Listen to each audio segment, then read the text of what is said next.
Howdy. One of my ears is locked, so I hear myself very strangely, but it doesn't matter. My English is not the best anyway. Minor geomagnetic storm watch. NOAA forecasters say that the minor G1 class geomagnetic storms are possible on June the 2nd when a stream of solar wind is expected to hit Earth's magnetic field. The gaseous material is flowing from a pair of holes in the Sun's atmosphere. We will come back to this later. The thermosphere is heating up. If you're a satellite, this story is important. A series of geomagnetic storms in 2023 has pumped terawatts of energy into Earth's upper atmosphere, helping to push its temperature and height to a 20-year high. Air surrounding our planet is now touching satellites in Earth orbit and dragging them down. Blame the sun.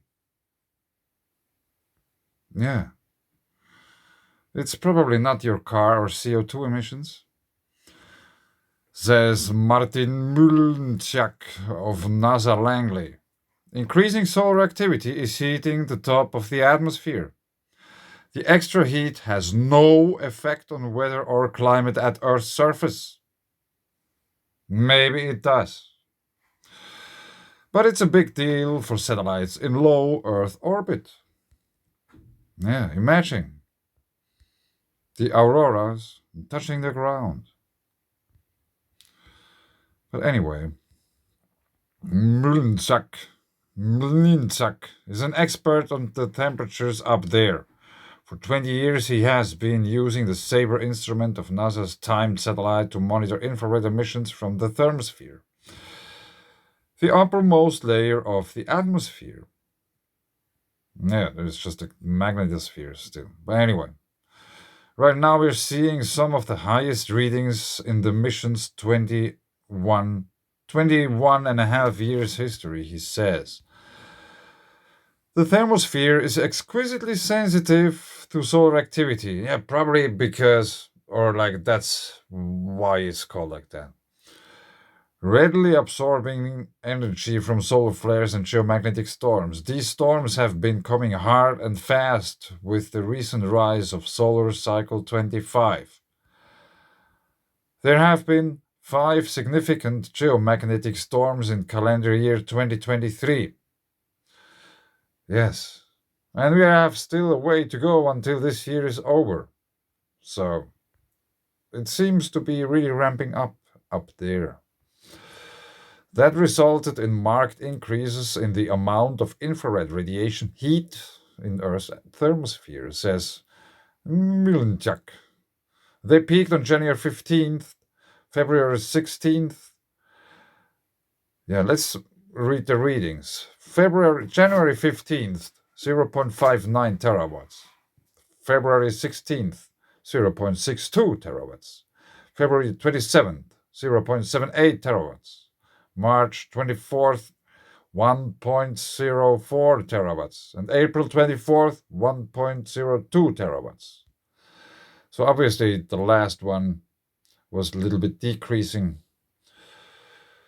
The parenthetical values are terawatts or infrared power observed by SABRE during each storm. The sensor obtains these numbers by measuring infrared radiation emitted from nitric oxide and carbon dioxide molecules in the atmosphere. Yeah, solar cycle 25.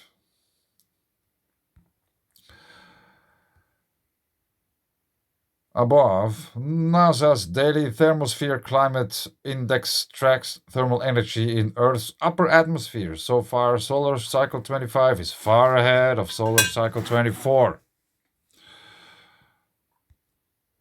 The 2 storms exceeding 1 terawatt are the 7th and 8th strongest storms observed by SABRE over the past 21 and a half years, he says. It is interesting to note that each successive storm in 2023 is generally stronger than its preceders. Actually, it doesn't take a strong storm to cause problems in February 2022, a minor geomagnetic storm dumped enough heat into the thermosphere that 38 newly launched Starlink satellites fell out of the sky. SpaceX has since started launching their Starlinks to higher initial altitudes to avoid the drag. If current trends continue, the thermosphere will warm even more in 2023 and 2024. This is a matter of concern because Earth's population of active satellites has tripled since SpaceX started launching Starlinks in 2019. The growing constellations of 4,100 Starlinks now provides internet service to more than 1 million customers. An extreme geomagnetic storm like the Halloween storms of 2003, yeah, there has been some issues back then also in Sweden, I think. I could be wrong about that.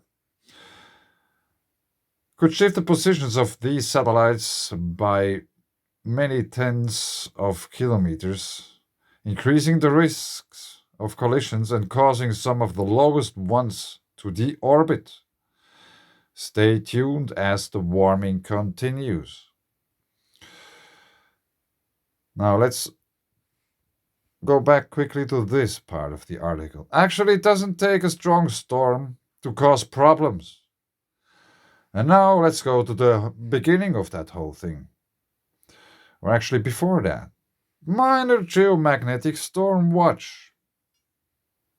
It doesn't take a big geomagnetic storm in order to cause problems anymore. Things are changing.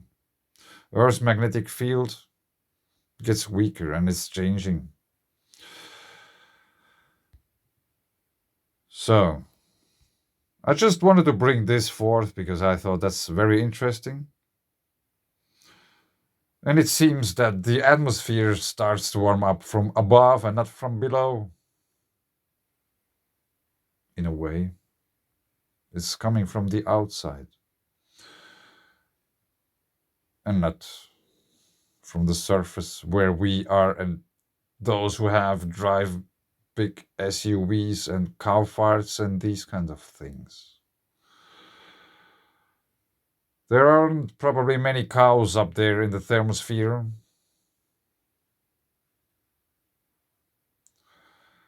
But this is just what I think.